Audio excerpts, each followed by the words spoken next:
Saber versus our own Kevin Castellano, or as you might know him, Phainon, guys. So how we're going to be doing this video today, guys, is actually we're going to have this topic board right here, and we'll be giving definitive wins, or for the most part, definitive wins, for each one of these topics right here, being overall gameplay and complexity, teams, buffs given and things given to the team, builds overall, and future-proof ability, because I feel like these are the main core things that build up a character and why you should be pulling in a character. And if I left something off of these topic lists that you think I should add on to future videos, then let me know in the comment section down below, because I'm trying a new style for how you should be pulling characters in this, and let me know what your thoughts are on this video style in the comment section down below. But let's go ahead and hop into it here first, guys, starting off first with overall gameplay and complexity. Now, overall gameplay and complexity, guys, is going to be, oh yeah, see, the next thing we're talking about is teams there, right? Anyways, going over the gameplay and complexity, I do have pros and cons for this, but not pros and cons for everything else, because I do think there are definitive pros and cons with each one of these kits. Honestly, I feel like Saber and Kevin here are very similar in a lot of ways, because they're both destruction type units, and they honestly like play like yin and yang to each other. Like, one's kit is pretty intricate while the other kit is kind of unga boonga, but the team play is a lot more intricate, whereas the other one's team play is very unga boonga brain. So let's go ahead and talk about it here, guys. First of all, Kevin Castellano's kit here, or Phainon's kit here, very ooga booga. You quite literally, guys, you become the boss, okay? So whenever you become the boss, you don't have to worry about team play or anything else past that point, and literally it's just him hitting skills. Like, that's it. There's hitting skills the whole time, essentially. So there's very ooga booga brain when it comes to that. There's also no energy. You only have stacks, and how you get these stacks is when people target him. Let's say a healer targets him, he gets stacks there. Let's say a shielder targets him, he gets a stack there. Let's say one of your buffers targets him, he gets a stack there. So he's getting stacks all around the board from this. And yet another pro with his kit, guys, is he is not hard to peak his own buffs. Meaning the buffs that he's giving himself are not very hard to achieve. If you look at something like his talent, right? His talent essentially is going to be giving you a crit damage buff for 3 turns if someone targets him with an ability, which is basically, you're just going to get that all around the board, right? You're going to get that every single turn. And on top of this as well, whenever you receive healing effects or shield from a teammate, you're increasing his damage even further beyond that. So like, this is guaranteed free to get basically too. And then he'll finally be increasing all of his allied speed for 1 turn whenever he comes out of this transformation. You're making the team a little bit faster and making it more functional to actually get his core flames back up. Let's go ahead and hop into the cons real quick, guys. Damage can plummet if the team setup is not good, meaning if you don't have good enough buffers in your account, his damage will take a pretty massive hit, because we'll talk about the buffs that they give themselves later in the video. But judging from his buffs versus Saber's buffs here, he gives himself a lot less. He gives himself more crit damage for sure, but that means you want to be hitting other things the damage formula, like damage percentage, for example, and just like defense down, things like that. You definitely want to be hitting those things, so if your team's not set up correctly, you'll definitely notice it in his damage, right? Secondly, guys, he's very clunky without good buffers, meaning if you cannot consistently buff him and or heal him up with keeping SP in mind, he's going to be a lot harder to get to his ultimate move. This also plays into that first point. You do want to make sure you have the correct buffers on your account so you're able to get his ult that much faster. That's like running Acheron with debuffers that can't debuff every single move they do, or running Phainon with people that don't do like a lot of attacks, right, or a lot of follow-up attacks, right, to get her meter back up to use her ult, right? So very much similar with him. Next, guys, he does not adapt well to teams. Now, I think this should be a fucking given here. You might be like, what the fuck is that, you two? Takes every one of your allies away from the field. He doesn't adapt to the team. The team has to adapt to him, okay? So he is not very adaptable for future-proofing and stuff like that. So this could lock him out of some pretty wacky combos, especially with like dance, and getting the extra advanced action forwards and stuff like that whenever he's in his ultimate state. So do keep that in mind as well, guys. Hopping now into the pros and cons of Saber here, guys. First of all, frequent burst. She frequently gets energy back up and her skill back up to burst on the enemies and do like good amounts of burst attack on the enemy. So very good there. As with him, in my opinion, you do have a longer build-up time because you're having to buff him up to make sure he's getting all his core flames to activate his ult. Next here, guys, overcapping energy, meaning you can get her over the energy cap by a certain amount, and you can use your ultimate. After you use that ultimate, then you already have some energy going back into her ultimate gauge, right? So this is going to be really good for how you need to time her up, because as you'll see in this con section, you definitely do need to have some planning with her to actually maximize the damage she's able to do. And thirdly, guys, simple team rotations. Literally everything with her is like literally ult with all of your allies, get her some good buffs going in there, and that's just about it. With him, it's like, hey, you need to make sure that he has all the debuffs possible. You want to make sure the debuffs on the enemies are extended as long as possible to make sure he's doing the most damage as possible, right? So you want to stack all this stuff up before he he goes into his ultimate move, which with her, you just kind of play Ooga Booga Brain with the team, right? But now that's where we hop into the cons. Needs playing to cap personal buffs for max damage. She has a lot of stacks in her kit, right?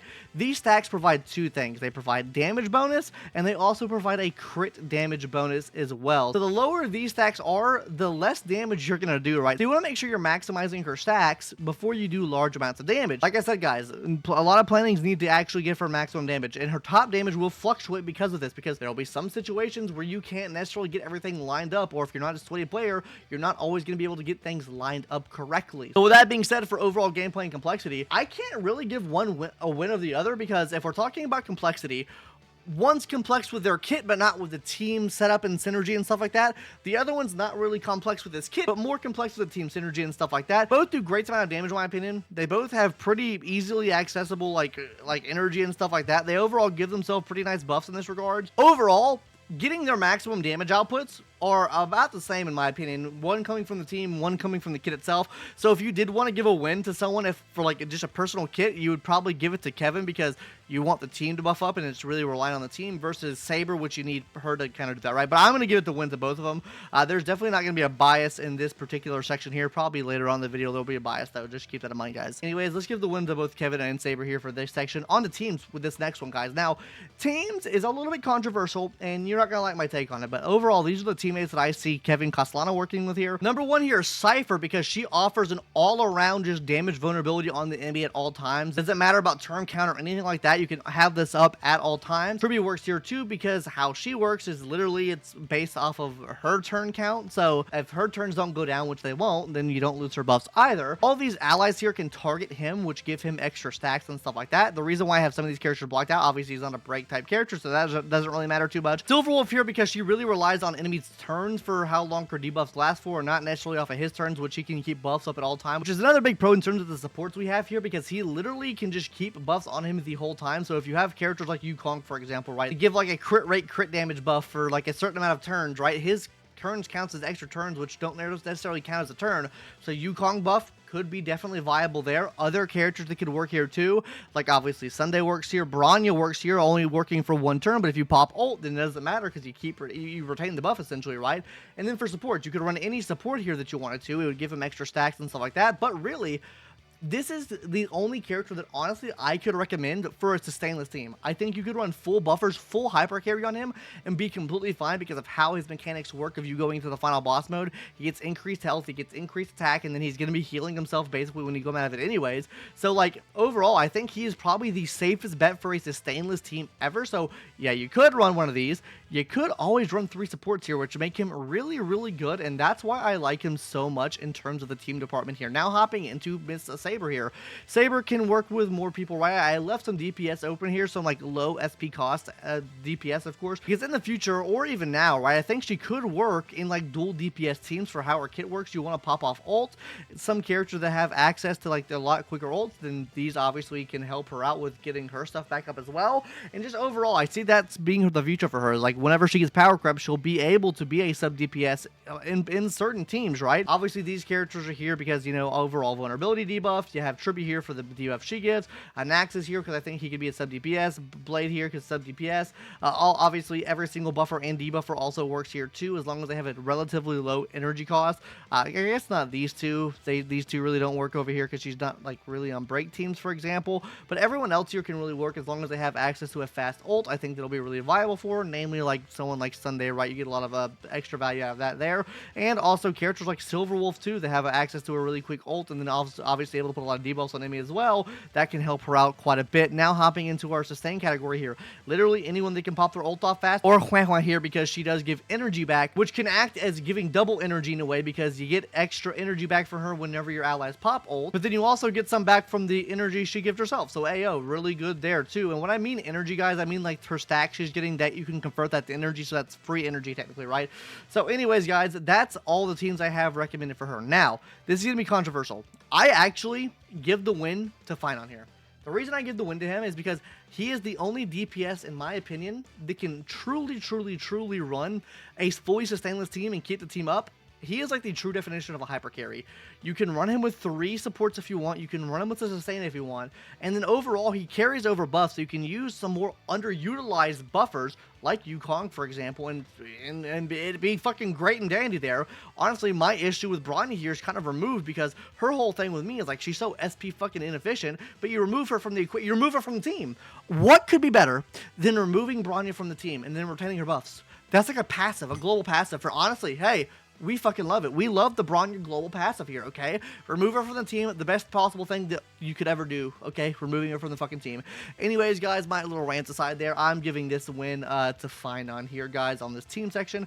I'll put a little X right there. Ew, cringe, stinky on Saber. Now on to the buffs and things given, right? So realistically, guys, this would be a category for like your buffers you're getting added to the game or supports or even, I guess, sustains. But for right now, this is really being buffed for themselves, right? First of all, Phainon gives himself 8 extra turns. He'll be departing allies, which a fucking W there for removing Bronya from the field. Crit damage increase of around 67% with everything involved with his kit overall. Attack increase of 180%. This is including all of his buffs. So, you know, some buffs will give a certain amount of attack, another buff will give another amount of attack, and then this does take some build up to get to. But overall, 180% worth of attack bonuses, and then we have a 45% overall of a damage increase bonuses, and then he extends buffs as well, which is really nice. I mean, you can use those underutilized characters or those characters that give like buffs for like 1 turn, and he can fully utilize that for his whole like little rotation, right?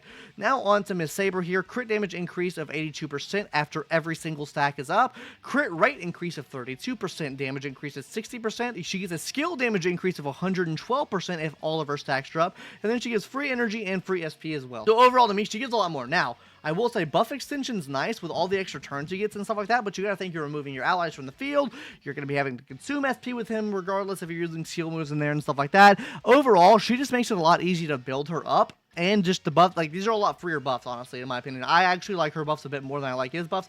So for that matter, I will be giving Saber the win here. I do think Saber comes out on buffs and things given because it just makes her build easier. And what do you know? That's what we're talking about next, guys. The builds of these characters. Hopping into Phainon's build first, and needs a lot of crit rate and needs some crit damage for his own personal damage. So this is going to mean that whenever you're building him up, he needs a lot of crit rate because he doesn't give much of it in his kit. And then for crit damage, you're going to need some extra there too. He gives himself a lot of attack, so you really want damage bonus, and just characters that can buff up his crit damage and stuff like that. That's why I see the triple support meta really does help him out a lot, because his own kit doesn't help him out too much in the grand scheme of things. So kind of down bad there. But then we move into his actual like build, right? So he really only has 1 real set option he can run, and that's going to be the new Wave Strider set added to the game, and then 2 planar set options, one of those being the new set being added to the game, and then the other set being Runelin Arena. You can run either one of those sets there. He can use her to shop Light Cone, which is nice. It's a free-to-play Light Cone, and we love free-to-play options for our characters. And then finally, needs no speed and best in slot build, which is actually really massive. So if you're using him with a lot of action advancers, he doesn't need that speed. You can save that speed roll for someone else. So if you got a shit fucking relic that you couldn't use on someone because they didn't have speed,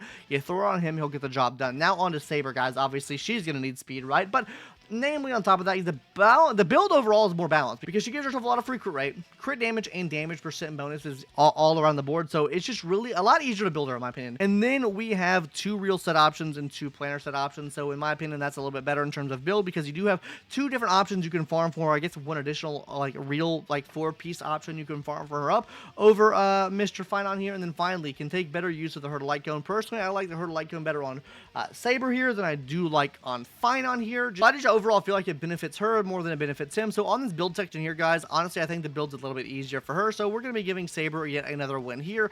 So as of right now, we're at 2 wins for Saber, 1 win for Phainon, or I guess 3 wins for Saber, 2 wins for Phainon, however you want to say it, guys. And then finally, future proof ability. Now, future proof ability is going to be kind of weird because both these characters are DPS, right? None of these characters are going to be really future-proofable for your account because they are DPS, and they're going to get power creeped at one week at this point, guys. Like, they are power creeping shit so fast. Hey, it's up for them in a week anyway, so realistically, you can kind of throw this test out the window. Not really, obviously, but yeah, DPS, kind of down bad, kind of down Sag. The overall good thing with him is he does give a speed increase to the team whenever he comes out of his ult, but the thing is with him, he is so, like, hyper carry oriented. and so selfish that speed buff really doesn't matter. Like, you can never run as a dual DPS or a sub DPS or anything like that. So for that situation, down fucking bad there. Honestly though, the future looks good for him because there's no best in slot support for him right now, meaning he will get better over time. I'll give you a little chart here in a second for that, what I mean by that anyways. And then the only way he gets power crept is really bigger, faster DPS. Like, if you get a bigger, faster DPS than him, cooked, I fear. Anyways, on a Saber here, it can be played in hyper and dual DPS teams, which makes her really viable for the future, or makes her more viable for the future because she has a less fall-off potential because she can work in those teams as a sub DPS and or a dual DPS. Not saying it's the best in slot thing, but can definitely work there. Doesn't give buffs to the team, so that's really cringe. Do keep that in mind. So yeah, L there. Now hopping into the last one here, works in AoE and single target scenarios, meaning she can work in a lot more game modes. I feel like he's definitely more single target to blast oriented, whereas she's more like blast to AoE oriented. Anyways, guys, if I were to give you guys a little graph of what I think these characters can do in the long run, this is Phainon right here, guys. He's gonna go like this. Ooh, best in slot, and then boom, right? And then with Saber, she's gonna go kind of like this right here, guys. She's gonna go ooh, right? So I think she'll have a slower... Oh, well, this doesn't look like this at all. Fuck me. Hold on. Better chart. Better city chart, right? Bam. And then Saber here, guys, goes boom, like that, right? That's how I see Saber versus him, right? I think he'll get a better spike in power in the near future. There's not really anything to tell what she's going to do in the near future. So for this, I definitely give Phainon the win here. So LLL. Ew, cringe, stinky, get out of there, Saber. So guys, that kind of completes our topic chart right here for these characters. They're both pretty even around the board in my opinion. Really, it comes down to overall gameplay and complexity. Whoever gameplay you like more, I think that's the character you should pull. I'm just going to give you guys this just overall little breakdown right here. Of both these characters here, so you can kind of like gauge maybe your decision kind of off this condensed chart right here, super condensed chart right here. So yeah, take this for what you will, guys. I don't necessarily think either one of these characters that they must pull for your account, though I do personally I'm pulling for Phainon over Saber because if his animations are cool. I'm not going to say I'm not going to try to pull for Saber. I want to pull for both of them, but I refuse to spend money on this game. So pick one that you like the best. If you like Phainon's animations, go for him. If you like Saber's animations, go for her. If you like Saber in general, go for her.